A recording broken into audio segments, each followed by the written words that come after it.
امام شافعی رحمہ اللہ فرماتے ہیں 4 چیزیں بدن میں قوت پیدا کرتی ہیں۔ نمبر 1 گوشت کھانا، نمبر 2 خوشبو سونگھنا، نمبر 3 کثرت سے غسل کرنا، نمبر 4 سوتی کپڑا پہننا۔ 4 چیزیں نظر کو تیز کرتی ہیں۔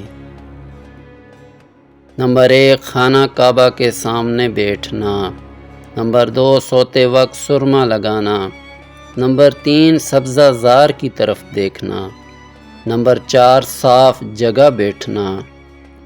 4 چیزیں رزق کو بڑھاتی ہیں۔ نمبر 1 تہجد کی نماز پڑھنا، نمبر 2 کثرت سے استغفار کرنا، نمبر 3 کثرت سے صدقہ کرنا، نمبر 4 کثرت سے ذکر کرنا۔ 4 چیزیں عقل کو بڑھاتی ہیں۔ نمبر 1 فضول کلام ترک کرنا، نمبر 2 مسواک کرنا، نمبر 3 صالحین کی مجلس میں بیٹھنا، نمبر 4 علماء کرام کی صحبت اختیار کرنا۔